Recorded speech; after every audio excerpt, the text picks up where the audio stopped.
Start.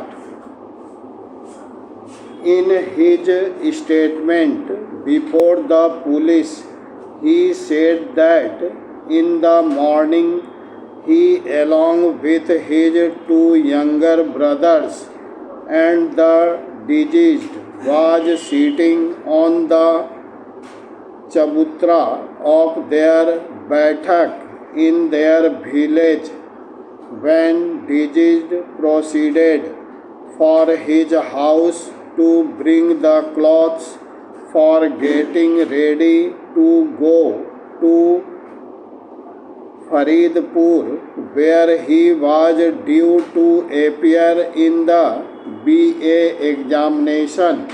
As he reached the Chaupal where the lane turned, he was waylaid by the accused one and his friend armed with knives. Parachin. As to the cause of the said incident, he further stated that shortly before the occurrence, his younger brother was elected as the village sarpanch. He did not pay any heed to the unreasonable demands of the accused, and this greatly annoyed them as they thought of themselves as the Chaudhry of the village. This had led to an altercation and an exchange of hot words between the two sides on the previous evening, but the matter was then patched up by discussion. He finally stated that the accused in league with one another had killed his brother by giving him knife and lathi blows.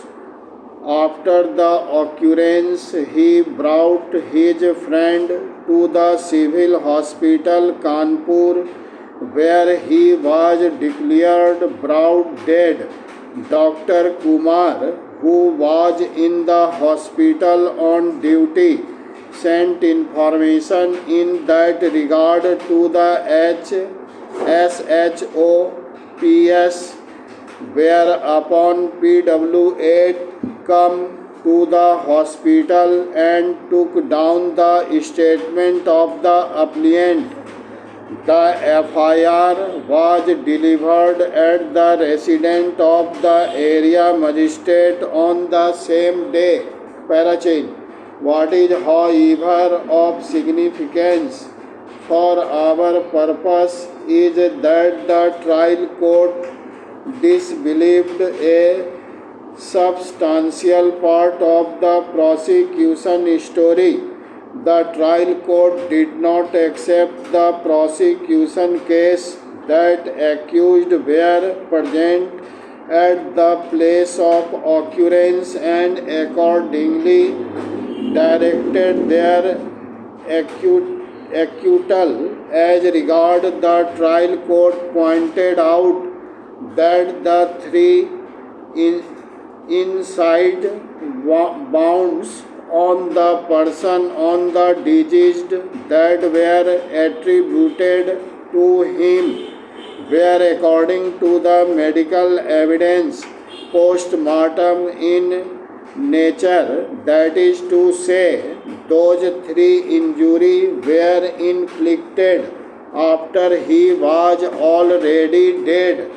The medical evidence thus clearly eliminated the participation of his friend in the case. He too was therefore acquitted. The acquittal of the three accused brought down the number of the remaining accused for the shared common intention with the appellant. Apparently, that was one of the reasons for their conviction, simply under section 323 of the Code of Criminal Procedure